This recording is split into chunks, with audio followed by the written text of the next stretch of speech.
Hello friends, मैं आरती यादव आपके अपने यूट्यूब चैनल बायोलॉजी विद्यार्थी यादव में आप सभी लोगों का हार्दिक अभिनंदन करती हूँ और इसी के साथ साथ आप सभी को हमारा नमस्कार। तो जैसा कि आप सभी प्यारे स्टूडेंट्स को मालूम है कि इस टाइम आपका बायोलॉजी में बहुत ही इम्पोर्टेंट चैप्टर चल रहा है जिसका नाम है एनिमल किंगडम यानी कि जंतु जगत। जंतु जगत में आज हम आपके लिए फाइलम हेमिकॉर्डेटा लेकर आई हूँ। आज यहाँ पर हम चर्चा करने वाली हूँ फाइलम हेमिकॉर्डेटा। बहुत ही इम्पोर्टेंट फाइलम है और यहाँ से आपके एग्जाम में क्वेश्चंस बनने की बहुत ज्यादा संभावना रहती है। चाहे आप किसी भी एग्जाम की तैयारी मेडिकल लाइन में कर रहे हो 2021 के लिए, सभी के लिए ये फाइलम इम्पोर्टेंट है। तो आज की वीडियो को आप लोग कंप्लीट जरूर देखिएगा, साथ ही साथ पेन कॉपी लेकर बैठे। जो भी पॉइंट हम यहाँ पर बताएं सभी पॉइंट आपकी नोटबुक पे नोट डाउन होने चाहिए जिससे आप इन चीजों को बाद में रिवाइज कर सको। बहुत ही इम्पोर्टेंट फाइलम है और वो सभी पॉइंट हम आपको बताने की कोशिश करूंगी जो आपके एग्जाम में आपसे पूछे जा सकते हैं। बहुत ही अच्छी तरीके से समझाने की कोशिश करूंगी, ठीक है। तो चलिए स्टार्ट करते हैं। और एक बात आपसे और बोलना चाहती हूँ कि बहुत सारे स्टूडेंट्स हमारे पास कमेंट करते हैं कि मैम लाइव क्लास का टाइम क्या है। तो लाइव क्लास का जो आपका टाइम है जिसमें हम आपको टॉप 1000 क्वेश्चन सॉल्व करा रही हूँ, टॉप 1000 क्वेश्चन सॉल्व करा रही हूँ, ये शाम 5 बजे है। जो लाइव क्लास का टाइम है वो आपका शाम 5 बजे है। और आज है संडे, आज क्या है संडे, तो संडे स्पेशल आज हम आपके लिए शाम 5 बजे बहुत ही इम्पोर्टेंट टॉप 25 प्लस क्वेश्चन लेकर आएंगे। टॉप 25 प्लस क्वेश्चन लेकर आएंगे। तो शाम 5 बजे की वाली जो क्लास है आप लोग आज जरूर अटेंड करें। संडे स्पेशल आज आपको बहुत ही इम्पोर्टेंट क्वेश्चंस मिलेंगे। कितने बजे? शाम 5 बजे, ठीक है। और इस फाइलम के कंप्लीट होने के बाद आपका ओनली एक फाइलम और बचेगा, लास्ट फाइलम, जिसका नाम है फाइलम कॉर्डेटा। बहुत ही इम्पोर्टेंट फाइलम है और बहुत ही बड़ा है, थोड़ा इन सभी से बड़ा भी है। तो बहुत ही विस्तार से हम आपको फाइलम पढ़ाएंगे, तो लगातार हमारे साथ बने रहना। तो जो भी स्टूडेंट्स इस चैनल पर अभी न्यू जुड़े हुए तो प्लीज इस चैनल को सब्सक्राइब करने के साथ साथ बेल आइकन को प्रेस ऑल पर क्लिक कर लें जिससे आने वाली वीडियो का जो नोटिफिकेशन है वो आपके पास टाइम टू टाइम पहुंचते रहे। और कल स्वाति मैम के द्वारा एक केमिस्ट्री क्लास भी डाली गई है, तो अभी तक आपने वो क्लास नहीं देखी तो जरूर देखिए। और साथ ही साथ उस क्लास को ज्यादा से ज्यादा शेयर करना, कमेंट करना, कैसी लगी लाइक करना, जिससे वो दोबारा वो आपकी क्लास और डाले और भी क्लास आपकी आगे मिल सके आपको। तो ज्यादा से ज्यादा उस क्लास को शेयर करना आप लोग। और जो उन्होंने कल टॉपिक डाला है एसिड, अम्ल, बहुत ही इम्पोर्टेंट टॉपिक है और पूरा उन्होंने कल फिनिश किया है और वहां से आपके एग्जाम में क्वेश्चंस भी पूछे जाते हैं। और स्वाति मैम के बारे में हम आपको पहले ही बता चुके, वो सीपी नेट सिलेक्टेड है और बहुत ही धांसू पढ़ाती है केमिस्ट्री, बहुत ही अच्छी तरीके से आपको केमिस्ट्री पढ़ाएगी। तो आप लोग ज्यादा से ज्यादा उनको सपोर्ट कीजिए जिससे आपको आगे भी क्लास मिलती रहे लगातार। तो चलिए बात करते हैं अपने टॉपिक पर। देखो सबसे पहले यहाँ पर बात करते हैं हेमिकॉर्डेटा के बारे में। तो देखो हेमिकॉर्डेटा को कॉर्डेट्स और नॉन कॉर्डेट्स के बीच की कड़ी कहा जाता है। पहला पॉइंट यहाँ पर नोटबुक में नोट डाउन करना, हेमिकॉर्डेटा को नॉन कॉर्डेट, किसकी? नॉन कॉर्डेट्स और कॉर्डेट्स के बीच की कड़ी कहा जाता है। बीच की कड़ी कहा जाता है, बीच की कड़ी कहा जाता है किसे? हेमिकॉर्डेटा को।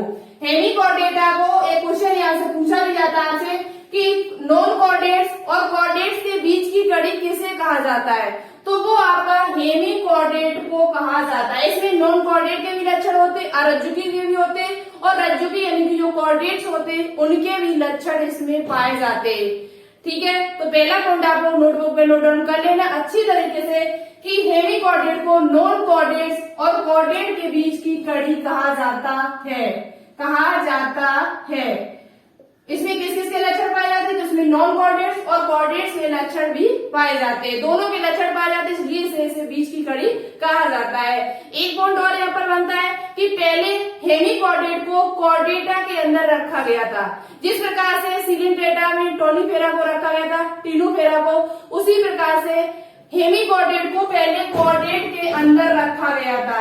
किसके अंदर रखा गया था? कॉर्डेट। लेकिन कुछ लक्षण अलग होने की वजह से इसे अलग फाइलम में रखा गया। अलग संघ इसका दिया गया और किसमें, नॉन कोऑर्डिनेट्स के अंदर। पॉलीफेरा से लेकर हेमिकोर्डेटा तक, ध्यान से सुनना हमारी बात को। हमने शुरुआत में भी आपको बताया था, जिस दिन बेसिक क्लास ली थी उसी दिन बताया था कि आपके पॉलीफेरा से लेकर और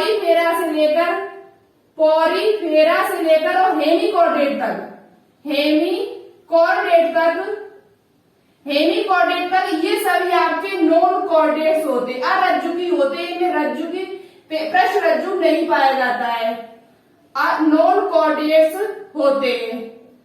कहां से लेकर कहां तक, तो पॉलीफेरा से लेकर और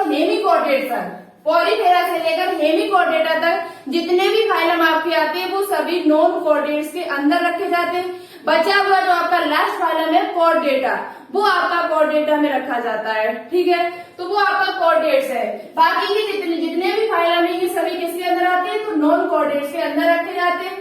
और हेमिकोर्डेटा को पहले कोऑर्डिनेटा में रखा गया था, लेकिन कुछ लक्षण अलग होने की वजह से इसे नॉन कोऑर्डिनेट में रखा गया है, तो ये उसे अलग हुआ है, अलग फाइलम इसका बनाया गया है, ठीक है। इतनी बात आपको समझ में आ चुकी होगी। अब बात करते हैं इसके इम्पोर्टेंट पॉइंटों पर। बेसिक जो इसके फीचर क्या है, बेसिक जो इसके फीचर है वो क्या है, तो सबसे पहले इसकी बात करते हैं किसकी, आवास की। ये रहता कहां पर है, ये रहते कहां पर है, तो आवास इनका क्या है, हैबिटेट क्या इनका है,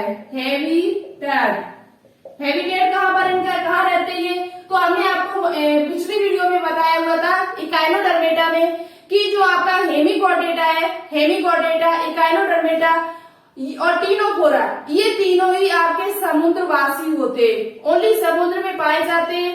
तो इनका आवास क्या है, समुद्र। क्या है इनका आवास, ये समुद्री होते हैं। क्या होते हैं, समुद्री, यानी कि मरीन वाटर में पाए जाते हैं। कौन होते हैं, समुद्रवासी होते हैं। साथ ही साथ ये कृमि के समान दिखते हैं। किसके समान दिखते हैं, कृमि के समान दिखते हैं। किसके समान दिखते हैं, कृमि के समान, यानी कि बॉर्म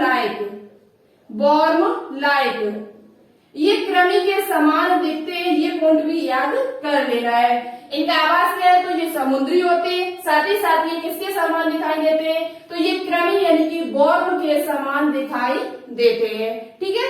अब बात करते हैं आगे, दूसरे नंबर पे बात करते हैं इनका शरीर संगठन कैसा होता है। शरीर संगठन इनका कैसा होता है, शरीर संगठन जो इनका होता है वो कैसा होता है, यानी कि लेवल ऑफ ऑर्गेनाइजेशन। तो वो तो आपको पता है कि पीछे से अभी तक अंग तंत्र प्रकार का चला आ रहा है, तो अंगी तंत्र प्रकार का होगा, यानी कि ऑर्गन सिस्टम पाए जाएंगे। तो इनका जो शरीर संगठन होता है वो कैसा होता है, अंग तंत्र, यानी कि ऑर्गन सिस्टम इनमें पाए जाएंगे। क्या पाए जाएंगे, ऑर्गन सिस्टम इनमें पाए जाएंगे, ठीक है। तीसरे नंबर पे बात करते हैं कि इनकी सीलोम कैसी होती है, सीलोम कैसी होती है। तो देखो सीलोम जो इनकी होती है वो आपकी कैसी होती है, प्रभुई होती है, इनकी सीलोमेट होते हैं। सीलोमेट में भी बात कर ली जाए तो ये यू सीलोम होते हैं, यानी कि इनमें जो सीलोम पाई जाती है वो ट्रू सीलोम होती है। कैसी सीलोम होती है, ट्रू सीलोम होती है, यानी कि यू सीलोम कह सकते हो आप। यू का मतलब होता है ट्रू, तो इनमें जो सीलोम पाई जाती है वो कैसी होती है, यू सीलोम होती है। और यू सीलोम आपकी जो होती है वो दो प्रकार की होती है। कितने प्रकार की, यहाँ पर हम आपको बहुत ही इंपोर्टेंट पॉइंट बताएंगे दो, जो आपके लिए वेरी वेरी इंपोर्टेंट है, उनको ध्यान से। अभी तक हमने आपको नहीं बताया हुआ है, पीछे जो भी फाइल हमारे पड़े उनमें किसी में इस पॉइंट पर चर्चा नहीं की है, लेकिन आज हम इस फाइलम के बारे में आपको जो सीलोम के बारे में बहुत ही इंपोर्टेंट पॉइंट बताएंगे, जो आपको नोटबुक पर नोट डाउन करना है। क्या पॉइंट है आपके वो, कि जो सीलोम होती है इनमें वो कैसी होती है, यू सीलोम होती है, ट्रू सीलोम पाई जाती है, वास्तविक वेब पाई जाती है। और वो भी ये दो प्रकार की होती है। कितने प्रकार की होती है, इनमें नहीं होती है, ये यू सीलोम होती है वो दो प्रकार की होती है। एक साइजोसीलोम, आपको सिर्फ यदि समझ में ना आ रहा कि साइजो क्या होता है तो आप लोग प्लस ओनली इनको याद कर लीजिएगा, क्योंकि आपसे पूछा जाता है निम्न में से साइजोसीलोम किसकी होती है। तो अभी हम आपको बताएंगे साइजोसीलोम किसकी होती है। एक होती है एंटेरोसीलोम, एंटेरोसीलोम, कौन सी सीलोम, एंटेरोसीलोम। एक होती है साइजोसीलोम, एक होती है एंटेरोसीलोम, यानी कि यू सीलोम को हमने दो भागों में बांट दिया है, साइजोसीलोम और एंटेरोसीलोम। साइजोसीलोम किस किस में पाई जाती है और इंटेरोसीलोम किस किस में पाई जाती है? तो इंटेरोसीलोम जो आपकी होती है ये हेमिकॉर्डेट में पाई जाती है, हेमिकॉर्डेट में, हेमिकॉर्डेटा में। और दूसरे नंबर पर ये जो पाई जाती है वो आपकी कॉर्डेटा में पाई जाती है। जो लास्ट फाइलम आपका बचता है कॉर्डेटा, कॉर्डेटा और हेमिकॉर्डेटा में इंटेरोसीलोम होती है। जबकि साइलोसीलोम की बात कर ली जाए तो साइलोसीलोम आपकी जो पाई जाती है वो एनिलिडा में, आर्थ्रोपोडा में, इकाइनोडर्मेटा में और मोलस्का में पाई जाती है। किस किस में? एनिलिडा में। लिख लेना, नोटबुक पे नोट डाउन कर लेना, ये पॉइंट आपसे पूछा जा सकता है। आर्थ्रोपोडा में, आर्थ्रोपोडा में। तीसरे नंबर पे आपका इकाइनोडर्मेटा में, इकाइनोडर्मेटा में। और चौथे नंबर पे आपकी पाई जाती है मोलस्का में। आपको दिखाई दे रहा होगा शायद हमारे हिसाब से। हम एक बार बोले देते हैं कि देखो सीलोम जो होती है वो दो प्रकार की होती है। सीलोम जो होती है वो कैसी होती है? दो प्रकार की, साइलोसीलोम और इंटेरोसीलोम। तो इंटेरोसीलोम जो आपकी होती है वो किसमें? देखो पहले से आपको पता है कि जो आपकी वास्तविक देखवा है, जो वास्तविक जो सीलोमेट जो आपके स्टार्ट हुए थे वो एनिलिडा से स्टार्ट हुए थे। पीछे तो उनकी कैसी थी? जो एसके एल्विन थी वो तो सीलोमेट है, और उससे पीछे वाले तो सीलोम पाई नहीं जाती थी, ये सीलोमेट थे। तो वहां तक तो बात खत्म हुई। और जो स्टार्टिंग है हमारी सीलोम की, जो वास्तविक देखवा की जो स्टार्टिंग है वो एनिलिडा से हुई है। कहां से हुई है? एनिलिडा से। लेकिन यहाँ पर भी क्या हुआ कि दो प्रकार की सीलोम पाई जाती है। कितने प्रकार की? दो प्रकार की सीलोम पाई जाती है। ट्रू सीलोम में दो प्रकार की सीलोम होती है, एक आपकी होती है साइलोसीलोम, एक आपकी होती है इंटेरोसीलोम। इंटेरोसीलोम जो आपकी होती है वो हेमिकॉर्डेटा और कॉर्डेटा में पाई जाती है। जबकि साइलोसीलोम जो आपकी होती है वो एनिलिडा, आर्थ्रोपोडा, इकाइनोडर्मेटा और मोलस्का, इनमें आपकी साइलोसीलोम पाई जाती है। यहाँ से आपके एग्जाम में 100% क्वेश्चन आपसे पूछा जाता है। ठीक है, तो इसे आप लोग अच्छे से नोटबुक पे नोट डाउन कर लेना है।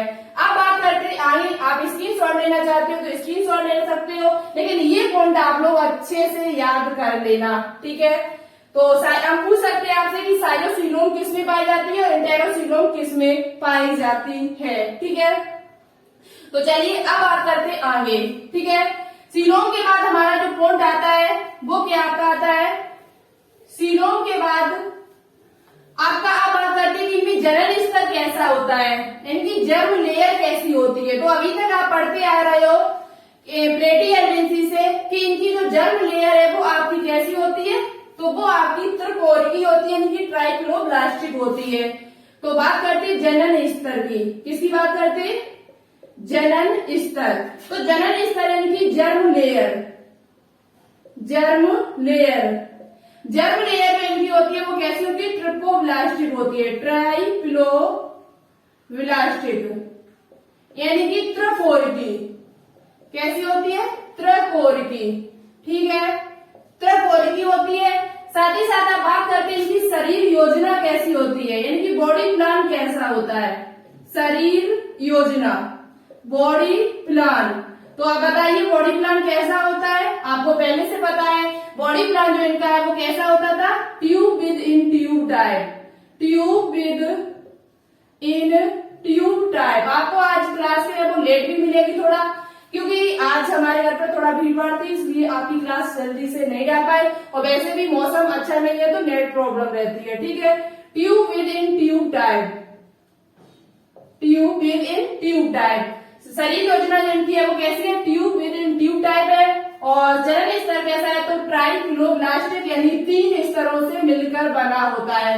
कितने स्तरों से? 3 स्तरों से मिलकर बना हुआ होता है। अब बात करते हैं किसकी, इसमें और क्या बना रह गया? समिति रह गई। समिति कैसी होती है? सममिति, समिति यानी कि सेमेट्री, सेमेट्री कैसी होती है इसकी? तो सेमेट्री जो इसकी होती है वो द्विपार्श्व समिति होती है। कैसी समिति होती है? बाइलेटरल सेमेट्री होती है इसमें, द्विपार्श्व समिति।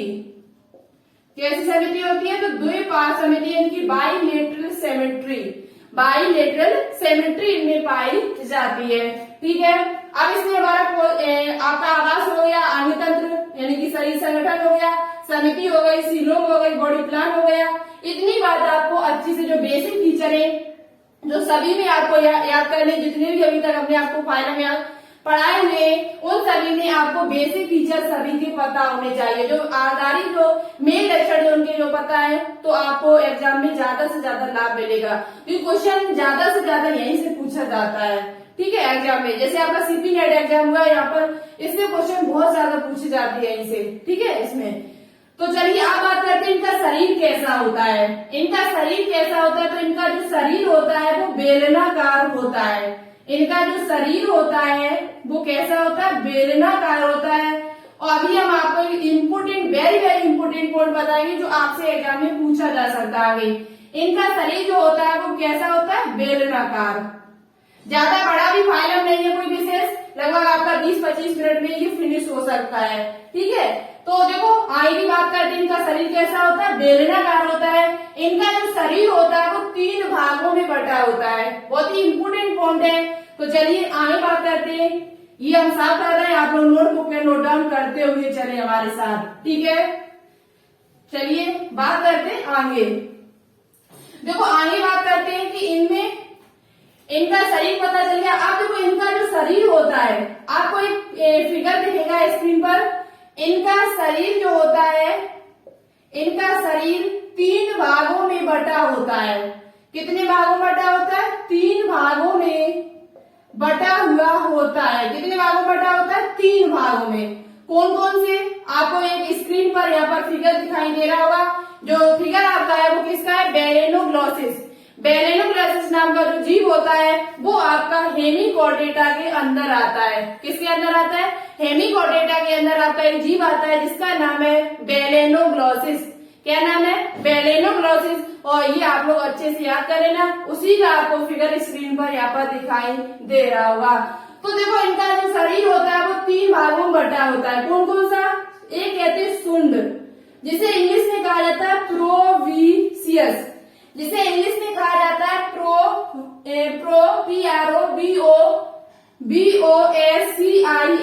प्रोविसियस।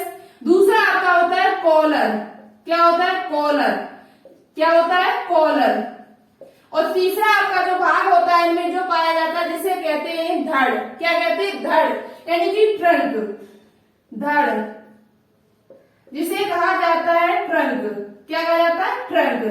सबसे पहला सुंड, जो आपको ऊपर इस प्रकार से भाग दिखाई देगा, इस प्रकार से आपको संरचना दिखाई दे रही होगी। इस प्रकार से संरचना एक बनी हुई है, इस प्रकार से। ठीक है, इस प्रकार से एक संरचना आपको दिखाई दे रही होगी। ये इसकी होती है एनस। एनस होती है। ऊपर का जो भाग होता है इसे कहते हैं सुंड। क्या कहते हैं, सुंड, यानी कि प्रोविसियस। और नीचे का ये भाग जो आपको दिखाई दे रहा है इसे कहते हैं कॉलर। क्या कहते हैं, जिस प्रकार से आपका कॉलर ये होता है उसी प्रकार से ऊपर क्या होता है, सिर होता है। तो सिर की जगह पर इनका क्या है, सुंड। सिर की जगह पर जो इनका क्या पाया जाता है, सुंड, जिसे कहते हैं प्रोविसियस। और जो आपका कॉलर होता है उसे यहाँ पर कहते हैं कॉलर। और कॉलर के बाद आपका ये पूरा धड़ होता है, बचा हुआ जो भाग होता है उसे क्या कहते हैं, धड़। और ये जो आपका भाग होता है वो क्या होता है, एनस कहते हैं। ये ऊपर वाला जो भाग आपको ऐसे घुमाए से दिखाई दे रहा होगा, इस प्रकार से ऊपर के भाग को सुंड, फिर उसके बाद कॉलर, उसके बाद धड़ कहते हैं। तो आपसे ये क्रम से लगाने के लिए पूछा जा सकता है। और ऐसे भी आ सकता है कि सुंड शब्द या प्रोविसियस शब्द किससे संबंधित है, निम्न में से सुंड शब्द किस फाइलम से संबंधित है, ये पॉइंट आपसे पूछा जा सकता है। तो ये आपका हेमिकोर्डेटा से संबंधित है। हेमिकोर्डेटा में एक जीव आता है जिसका नाम है बेलेनोग्लॉसिस। और ये जो फिगर हमने आपको बनाया है वो किसका फिगर है, बेलेनोग्लॉसिस का है। किसका है, बेलेनोग्लॉसिस, ग्लॉसिस। ठीक है, तो ये बेलेनोग्लॉसिस का फिगर है, जिसका ऊपर भाग कहते हैं सुंड, फिर कॉलर, फिर उसके बाद धड़। और ये जो भाग होता है इसे कहते हैं एनस। क्या कहते हैं, एनस कहते हैं। और यहीं पर आपके कॉलर के पास जस्ट नीचे यहीं पर आपका जो सांस लेने के लिए होते हैं क्लोम। क्या होते हैं, क्लोम। गिल्स स्पोर भी पाए जाते हैं, यहीं पर आपके गिल्स स्पोर भी पाए जाते हैं। ठीक है, क्या पाए जाते हैं, गिल्स स्पोर, जो आपको फिगर में दिखाई दे रहे होंगे। गिल्स स्पोर भी आपको पाए जाते हैं। मेन बात आपको जो याद करनी है वो इतना याद करना है कि इनका शरीर 3 भागों में बटा होता है, सुंड यानी कि प्रोविसियस, कॉलर और धड़ यानी कि ट्रंक। ठीक है, अब बात करते हैं आगे। अब देखो आगे आपको क्या याद करना है, तो आगे याद करना है कि इनमें आहार नाल कैसा होता है। तो आपको इतनी बात समझ में आ चुकी होगी कि इनका शरीर 3 भागों में बटा होता है, जो हमने आपको फिगर से भी बताया और फिगर आपको एक स्क्रीन पर भी दिख गया होगा। चलिए आगे बात करते हैं। आगे बात करते हैं इनमें आहार नाल कैसा होता है। आहार नाल इनमें कैसा होता है, देखो आहार नाल जो इनमें होता है वो पूर्ण होता है। आहार नाल जो इनमें होता है, आहार नाल जो इनमें होता है वो कैसा होता है, पूर्ण, यानी कि पूर्ण पाचन तंत्र इनमें पाया जाता है।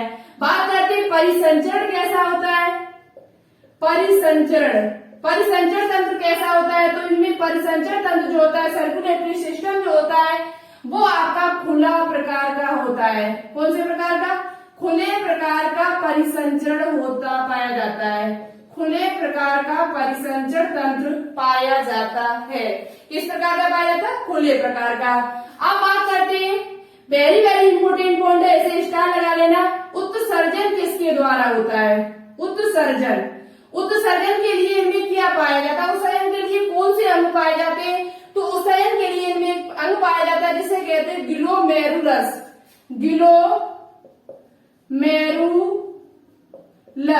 ग्लोमेरुलस या सुंड ग्रंथि। अभी हमने आपको बताया था सुंड कहाँ पाया जाता था, ऊपर पर, ऐसे सुंड बना हुआ था। इस प्रकार से हमने अभी एक संरचना बनाई थी, तो ऊपर वाला जो भाग था ये सुंड, जिसे क्या कहते थे, सुंड। तो इसी में आपका उत्सर्जन के लिए अंग पाया जाता है जिसे कहते हैं सुंड ग्रंथि, जिसे कहा जाता है ग्लोमेरुलस। तो सुंड ग्रंथि क्या होती है, उत्सर्जन के लिए इनमें क्या पाया जाता है, तो उत्सर्जन के लिए आपका ग्लोमेरुलस या सुंड ग्रंथि पाई जाती है। वेरी वेरी इंपोर्टेंट पॉइंट है, इसे आप नोटबुक में नोट डाउन जरूर कर लेना है, ठीक है। तो उत्सर्जन के लिए क्या होता है, ग्लोमेरुलस या सुंड ग्रंथि इसमें पाई जाती है। इतनी बात आपको अच्छी से समझ में आ चुकी होगी। अब बात करते हैं इनमें श्वसन वर्धक कौन सा होता है। श्वसन वर्धक इसमें कौन सा पाया जाता है। अभी जनन की भी बात करेंगे यहाँ पर, तो लगातार हमारे साथ देखते रहना, कुछ सीखने को मिल रहा हो, नया अच्छे से समझ में आ रहा हो, तो प्लीज इस वीडियो को एक बार लाइक जरूर करना। लाइक करने में आप लोग बहुत ज्यादा कंजूसी करते हो, गलत बात है डियर।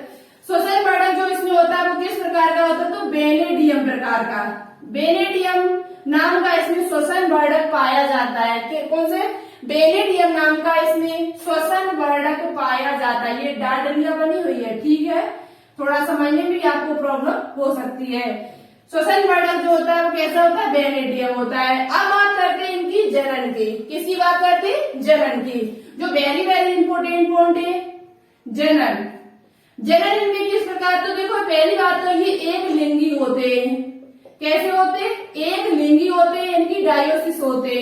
कैसे होते, हर्माफ्रोडाइट नहीं होते, ये उभयलिंगाश्रयी नहीं होते। ये कैसे होते, एक लिंगी होते, मतलब कि इनमें नर और मादा जो होते हैं वो कैसे होते, अलग अलग प्रकार के होते, अलग अलग होते हैं, ठीक है। अब बात करते हैं कि इनमें निषेचन किस प्रकार का होता है। तो निषेचन जो हमने आपको पिछली वीडियो में बताया था, इनमें निषेचन जो पाया जाता है वो कैसा निषेचन होता है, वह निषेचन होता है। कैसा निषेचन होता है, निषेचन की बात कर ली जाए, निषेचन की बात कर ली जाए तो बाह्य निषेचन। एक बच्चा कमेंट कर रहा था कि मेढक में भी तो पाया जाता है बाह्य निषेचन। तो हाँ, मेढक में बाह्य निषेचन पाया जाता है, लेकिन सभी में नहीं है। जो मेढक है, मेढक जिसमें भी हमारा आता है, और बाकी के और भी कुछ में आंतरिक है, कुछ में, तो ऐसा नहीं है कि पूर्णता, हम पूर्णता की बात कर रहे थे। जो पूर्णता बाह्य निषेचन पाया जाता है वो आपके 3 फाइलम में पाया जाता है, जो समुद्रवासी है। 3 जो हमने समुद्रवासी आपको टीनोमेरा, इकाइनोडर्मेटा और हेमिकोडेटा, ये तीनों ही आपके समुद्र में पाए जाते हैं, और तीनों में ही आपका बाह्य निषेचन होता है। शेष होगा कुछ में होगा, कुछ में बाह्य निषेचन होगा, तो उस फाइलम के अंदर जो भी जीव आता होगा उसमें आंतरिक निषेचन भी कुछ में हो रहा होगा, तो वहाँ पूर्णता नहीं है। मेढक की जो बात कर रहे थे, हाँ मेढक में बाह्य निषेचन होता है, लेकिन और बाकी के उसके अंदर जो फाइलम के अंदर जो जीव आएंगे उसमें नहीं होगा, ठीक है। अभी हम आगे और भी चर्चा करेंगे मेढक के बारे में, ठीक है, नेक्स्ट फाइलम में। तो निषेचन जो होता है वो बाह्य निषेचन होता है। कैसा निषेचन होता है, बाह्य निषेचन होता है। बात करते हैं परिवर्धन कैसा होता है, इनकी डेवलपमेंट कैसा पाया जाता है, अप्रत्यक्ष होता है या प्रत्यक्ष होता है। तो देखो परिवर्धन जो इनमें पाया जाता है वो आपका अप्रत्यक्ष परिवर्धन होता है, यानी कि इनडायरेक्ट। इनडायरेक्ट का मतलब होता है कि इनमें लार्वावस्था पाई जाती है। अप्रत्यक्ष परिवर्धन होता है, अब जो न्यू बच्चे होंगे उनको समझ में ही नहीं आ रहा है प्रत्यक्ष क्या होता है, अप्रत्यक्ष क्या होता है, प्रत्यक्ष क्या होता है। तो ये चीज हम पीछे से बहुत बार रिवाइज करते आ रहे हैं। कई बार हमने आपको समझाया कि अप्रत्यक्ष का मतलब होता है जिसमें लार्वावस्था पाई जाती है, जिसमें लार्वावस्था पाई जाती है। ऐसा नहीं कि जैसे मनुष्य का बच्चा हुआ तो मनुष्य ही जैसा दिखता है, लेकिन जिसमें लार्वावस्था पाई जाएगी, जैसे कि आपका कह लीजिए का मधुमक्खी कह लीजिए, जिनमें लार्वावस्था पाई जाती है, और जैसे कैटरपिलर होता है, जो तितली होती है, उसमें भी लार्वावस्था पाई जाती है। तो इनमें अप्रत्यक्ष हुआ परिवर्तन। कैसा हुआ? पहले लार्वावस्था, फिर लार्वा से फिर वयस्क बनेगी, ठीक है। तो परिवर्तन जो होता है वो अप्रत्यक्ष परिवर्तन होता है, यानी कि इनडायरेक्ट डेवलपमेंट होता है। अब इनमें लार्वावस्था कौन सी होती है? लार्वावस्था कौन सी होती है? लार्वावस्था का नाम क्या है? कौन सा लार्वा इनमें पाया जाता है? तो इनमें जो लार्वा पाया जाता है उसका नाम है टोनेरिया। टोनेरिया, टोनेरिया नाम का इनमें लार्वा पाया जाता है, ठीक है। किसमें? हेमिकोर्डेटा में। हेमिकोर्डेटा में टोनेरिया नाम का एक लार्वा पाया जाता है, और इसका परिवर्तन जो होता है वो कैसा होता है? अप्रत्यक्ष परिवर्तन होता है, ठीक है। इतने पॉइंट आपको अच्छे से समझ में आ चुके होंगे। अब बात करते हैं ओनली इसके बचे हुए उदाहरण। जो इसके उदाहरण है हमारे, वो कौन कौन से हैं? तो सबसे पहले हमने आपको बता दिया बेलेनोग्लोसिस, बेलेनोग्लोसिस, ग्लोसिस, और दूसरा आपका है सेकोग्लोसिस, सेकोग्लोसिस, बेलेनोग्लोसिस और सेकोग्लोसिस। ये दो उदाहरण आपके आते हैं जो हेमिकोर्डेटा के अंदर दो जीव ओनली आपके यहाँ पर इम्पोर्टेंट है, जो आपको याद कर लेने हैं। बेलेनोग्लोसिस और दूसरा आपका है सेकोग्लोसिस। क्या है इसका नाम? सेकोग्लोसिस। ये दो नाम आपको याद कर लेने हैं। और बेलेनोग्लोसिस को एक नाम से और जाना जाता है, इसे एकोन वर्म भी कहा जाता है। क्या कहा जाता है? एकोन वर्म। एकोन वर्म के नाम से भी इसे जाना जाता है। एकोन वर्म के नाम से भी इसे जाना जाता है। किसे? बेलेनोग्लोसिस को। और दूसरा नाम जो आपको याद करना है वो याद करना है सेकोग्लोसिस। तो ये हमारा फाइलम यहाँ पर कंप्लीट होता है। आनाल में पूर्ण होती है, परिसंचरण खुले प्रकार का, उत्सर्जन ग्लोमेरुलस या सुंड ग्रंथि पाई जाती है। श्वसन वर्धक जो होता है वो वेनेडियम है। लार्वावस्था जिनमें पाई जाती है उस लार्वा का नाम क्या है? तो टोनेरिया है। उदाहरण में आपको बता दिए। निषेचन जो बाहर निषेचन होता है, जनन कैसा होता है? तो लैंगिक जनन होता है। साथ ही साथ ये एक लिंगी होते हैं। परिवर्तन कैसा होता है? तो अप्रत्यक्ष परिवर्तन इनमें पाया जाता है। तो वो सभी पॉइंट हमने आपको बता दिए जो हेमिकोर्डेटा से आपके एग्जाम में आपसे पूछे जा सकते हैं। तो इस वीडियो को अच्छे से एक बार में आपके समझ में ना आया करे तो वीडियो को 2 बार देख लिया करो। 2 बार यदि आप वीडियो को देखते हो तो 100% हम आपसे बोल रहे हूँ कि आपको वो टॉपिक पक्का पूरा समझ में आएगा और कभी नहीं भूलोगे, कभी भी जीवन में उसे नहीं भूलोगे। यदि आप लोग एक बार में वीडियो समझ में नहीं आती उसे 2 बार देख लेते हो तो लगातार हमारे साथ बने रहना। आज का टॉपिक आपका यहीं पर फिनिश होता है। आपको कितना समझ में आया कमेंट बॉक्स में कमेंट करके जरूर बताएं। टॉपिक कैसा लगा और वीडियो कैसी लगी आपको, आज कुछ समझ में आया कि नहीं आया, कुछ प्रॉब्लम हो आपको तो कमेंट बॉक्स में कमेंट करके हमसे पूछ सकते हो। तो जो भी स्टूडेंट्स इस चैनल पर न्यू जुड़े हुए वो इस चैनल को सब्सक्राइब कर लें और शाम की जो लाइव क्लास है उसे अटेंड करना बिल्कुल भी ना भूलें। आज शाम संडे स्पेशल हम आपके लिए बहुत ही इंपोर्टेंट क्वेश्चन लेकर आएंगे। तो लगातार हमारे साथ इस चैनल पर बने रहना, अपना प्यार और सपोर्ट इसी प्रकार से दिखाते रहना और वीडियो को थोड़ा शेयर कर दिया करो। और जल्द से जल्द आप ये कोशिश कीजिए आप लोग कि अभी आपने 1000 सब्सक्राइब कराए, आप 2000 की तरफ ले चलिए। इस चैनल को आप 2000 यानी कि 2K की तरफ ले चलिए।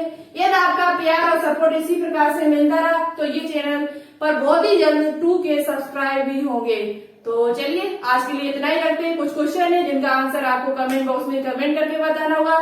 आज आपको बताना होगा क्या पॉलीफेरा से लेकर और हेमिकोर्डेटा तक। आपका नॉन कॉर्डेट्स फिनिश हो चुका है। पॉलीफेरा से लेकर और हेमिकोर्डेटा तक आपको सभी के एक या दो एग्जाम्पल लिखने हैं। 2 एग्जाम्पल सभी के लिखने हैं, पॉलीफेरा से लेकर और कहां तक? हेमिकोर्डेटा तक। अब ओनली आपका एक फाइलम और बचा है, उसे हम जल्दी कल शायद आपको उस फाइलम को फिनिश करा दिया जाए। कल या परसों 2 दिन में हम उस फाइलम को फिनिश कराएं क्योंकि वो बड़ा थोड़ा फाइलम है, ठीक है। तो चलिए इतना ही रखते हैं आज के लिए। Okay, thanks. जय हिंद, जय भारत।